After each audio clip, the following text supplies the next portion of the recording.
През последните месеци 5 българи, живеещи тук в Англия, привлякоха вниманието към себе си.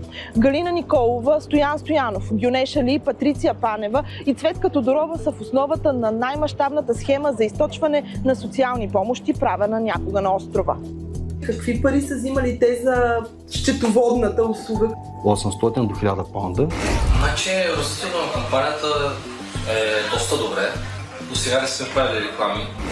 Според Кралската прокуратура групата е действала от 2016 до 2021 година. През този период те са успели да усвоят 54 милиона паунда. Ела да видиш, ела да видиш къщата ми. На милионер майката си като посекиня. В следващите минути ще отидем в Лондон, Пловдив и Стара Загора. Ще стигнем и до квартал Надежда в Сливен, за да ви разкажем как 5 българи успяват да превърнат Великобритания в магазин за помощи.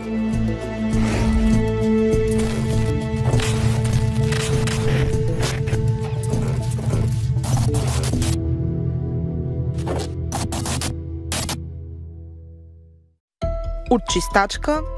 2017 година започва работа в Великобритания като чистачка. Осигурява се като такава и годишният доход е не повече от 10 000 паунда.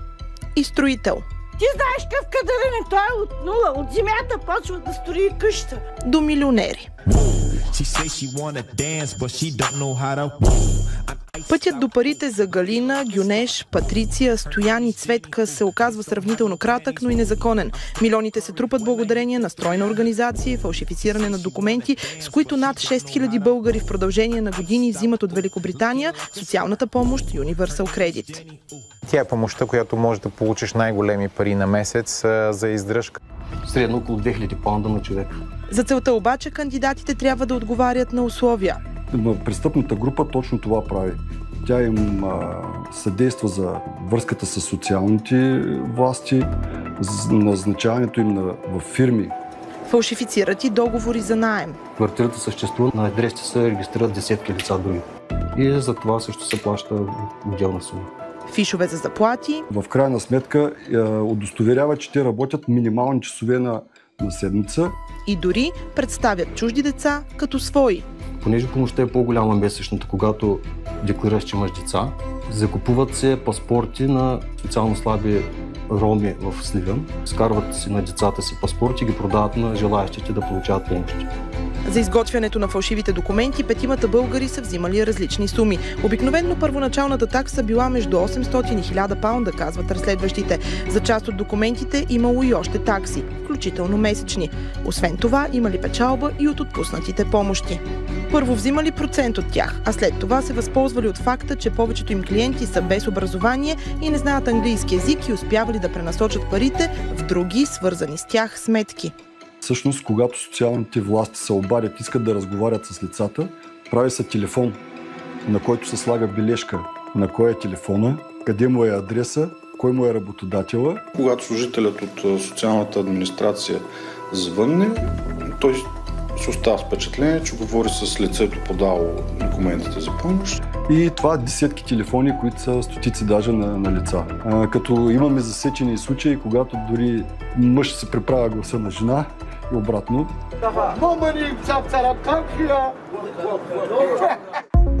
Цялата незаконна дейност е извършвана в различни офиси в Северен Лондон, където живее и по-голямата част от българската общност. Основните са 5, но всъщност в офисите работят десетки лица. Всички са българи, да. Мозък на операцията, ако трябва да определим така, това е Галина Димитрова Николова. И с още едно лице. Венци си е отделен, Каля си отделна. В началото на дейността си Гюнеш, който в Лондон е по-известен с българското си име Венци, и Галина са приемали клиентите в общ офис, разказва ни Атанас Чиков, който е имиграционен съветник в Великобритания и се е срещал с двамата веднъж още през 2017 година.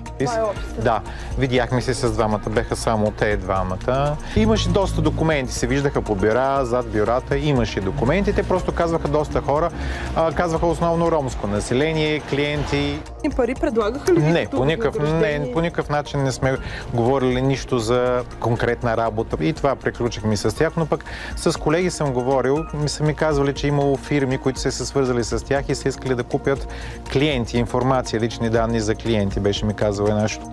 След това Галина и Гюнеш се разделят. Галина започва работа в български хранителен магазин, който отваря през 2018 година. Основната й дейност обаче била не да продава, а да създава фалшиви документи. За това ни разказва българин, който е бил при нея в разгара на престъпната й дейност. На касата работеше българин тогава. Той раздаваше номера на опашката. Зад фризера в магазина имаше дълъг коридор и врата към офиса. Там се случваха нещата. Таксата на нейното бюро беше 300 паунда. След това тръгваш по веригата. 30 бона кеш е правила грубо на ден. Ние бяхме 75 на опашката в 8 часа вечерта. А последният офис на Гюнеш отваря врати година преди ареста му. Правихме си един small офис, малък офис. Извинявайте за акцента, защото доста години сме тук и го бъркаме. Така, значи отворихме нашия малък офис и след това отворихме втори. Нашите цели са да достигнем едно ниво, където да имаме бранч в всяка една голяма страна в Европа. Пред камера никой не признава да е от клиентите на Гюнеш и Галина. Вие взимали ли сте помощи от тук, Universal Credit? Да, взимам. Още? Да. Как? Кой ви оправи документите? Аз сам ги правих. Отидах на той, дадаха ме български да ме превеждат. Това е. От Universal Credit взимам. Колко е тази помощ? 1000 паунда плаща тя. Как се казваше човека, вашия счетоводител? Това е много отдавна, просто... Тук, нали, Галя, Венци, нали, те са... Не. Малцина споделят и, че познават някои от петимата българи. Като няма камери, всички познават Галя, като се включат, никой не я познава. Тая Галя от TikTok е познавам. Какво говорят хората за нея? Правиш ли документи? Идват ли във вашата фирма хора, които са пострадали от тях, които трябва сега да връщат пари? Имали сме клиенти, да, които се свързват с нас, с мен, с колежката, които казват така и така. Аз тази фирма ми направи документи, имах проблеми и се опитват сега да оправят нещата. А повечето клиенти, както на магазина за помощи, така и на офиса на Гюнеш, са от Сливен. 90% от квартал Надежда и друг ромски квартал в град Сливен. Също действие е извършено и в други ромски махали, в Пловдив, в Стара Загора. Именно в Сливен се слага началото на разплитането на схемата. Преди няколко години немалко хора от ромския квартал Надежда започват да демонстрират охолен начин на живот, инвестират, купуват имоти, луксозни автомобили и играят в казина. В края на 2020 година разследващите от ГДБОП в Сливен придобиват оперативна информация, според която зад рязкото забогатяване стои българска група, която живее във Великобритания, и предават информация на колегите си на острова, които след това също започват разследване. Като сте разпитвали, например, хора от квартал Надежда, всички те ли са знаели в какво участват? Те са с ясното съзнание, че участват в някаква схема. Може би повече от 50% не са били в Лондон, даже не са стъпвали в Великобритания, тъй като през 2020 и 2021 година по времето на COVID-пандемията всичко се подавало по електронен път. Над 35 000 жители в квартала и доста са и в чужбина. Къде е най-много? В Англия. Там им дават помощи. В квартала има цели улици с къщи, чието собственици работят и живеят в Великобритания от години. Част от имотите са луксозни, като този, който виждате зад мен. Работя 15 часа! Жена си, мъжа си не вижда! Разбираш ли ма? Или не разбираш? Какво работят? Ние чинийките, фърга на всичките буклуците! Ама с миене на чини, може ли да се построи такава къща? Може, разбира се, на седмица взима, знаеш ли колко панта? Колко панта взима? Много пари взима. Не мога да казвам колко взима. А помощи взимат ли? Помощи не взимат ли, че няма помощи? Няма, скъсаха помощите. Галина Николова изглежда и така. Виждал ли си нея тук в квартала? Не виждал, тя дори не е от квартала. Или Гюнеша ли? Не. Не. Ние не го познаваме този човек. Организаторите си имат техни поставени лица в България, които търсят и осигуряват, предлагат тази услуга. Разбира се, почти всички се съгласяват. Тук чували ли сте по квартала да вървят хора, които да предлагат помощ, да обработят документите? Не. в Англия, ако не лъжеш, пари няма да печелиш. Трябва да лъжеш. Там е лъжива държава. Трябва да лъжеш. Има как мога да заобиколиш? Ами има си хора, които го правят, ма. Тук как има? Че там няма да има. Колко години работихте там? 4 години. Касапен съм. Ами на седмица 1000 паунда взимам. Защо се върнахте? Ами стига толкова, ще съм на възраст, 62 годишен съм. Пенсионер съм. Вие помощи там взимали ли сте? Взимал съм. А парите от Великобритания влезли в сливенския квартал Надежда, освен за имоти и коли, се харчат и за поздрави. Това показва видео от сватба, качено в социалните мрежи. 20 000 точки от Макдонина за мен. По наша информация, щедрият мъж е един от приближените на Гюнеш и е работил за него. И от Сливен, отново в Лондон. До момента на ареста си Гюнеш Али е живял ето тук, в тази къща на улица Бич Роуд. Здравейте! Тук сме, защото знаем, че преди е живял тук Гюнеш Али. Не познам такъв човек. Малко след срещата ни обаче виждаме същият този мъж на снимки, направени в единия от офисите на Гюнеш. От тях става ясно, че сегашният наемател е работил за него. Галина Николова допреди ареста си също е живяла в северен Лондон, в сградата, която виждате зад мен. Тук на този адрес има регистрирана и една нейна фирма. Те са арестувани. Но тя е живяла тук, нали? Преди 3-4 години. Дни преди присъдата, докато сме в Лондон, разбираме от българите, че Галина е на свобода. Откриваме я в социалните мрежи. Там тя използва профил с мъжко име. От коментарите става ясно, че повечето хора знаят кой стои зад него. Информацията, че сме там, стига и до Галина и пише пост. Заради кого страдаме всички ние и нашите семейства? Нали се сещате, че тези милиони не са влезли в джобовете на тези 5 души? Това са парите, които всички вие сте получавали години наред, с които си направихте къщи, коли, сватби и така нататък. По време на арестите през 2021 година в домовете на 5 са открити скъпи вещи, както и куфари с пари, в които е имало около 750 000 паунда. И 5 са се признали за виновни. В България разследването е насочено към пране на пари.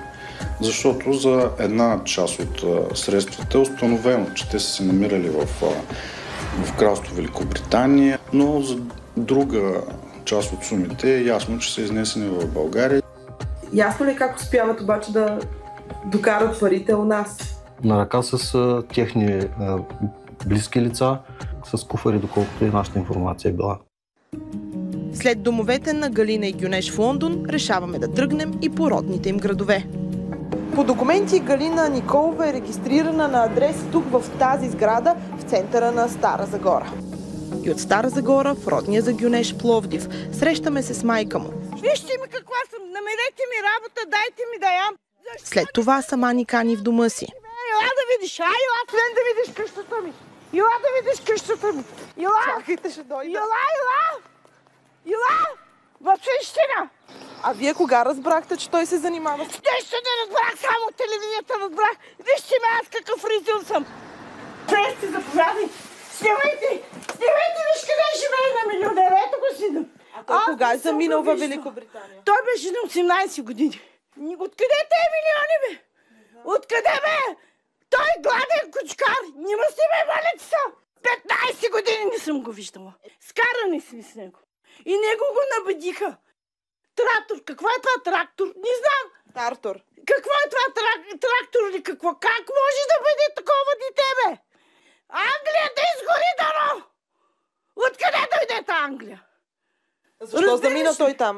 Еми отиде да си оправи живота, ма не може, не му върви. Това, който го казват, дано да им падне бомба на главата, че има лъскави колици. Аз не съм виждал.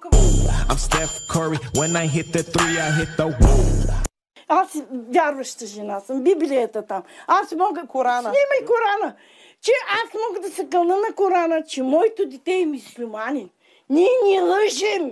Мой син е гордо за България. Разликата между двамата лидери, по наша информация, че единият се влага парите в дейност търговска, търговия с дентална медицина, докато другия основно в закупуване на жилища, на имоти, автомобили. По наша информация, при едно от последните си прибирания у нас, Галина Николова си е купила 4 луксозни апартамента в рамките на един ден. От наши източници научихме, че преди години тя е теглила 250 000 лева заем от българска банка и след това го е погасила с 2 вноски. Иначе в българските сметки на петимата крупни суми няма. Относно Гюнеш Али, от търговския регистър става ясно, че той е сред съдружниците на фирма, която управлява кафене в центъра на Пловдив. А кой ви управлява?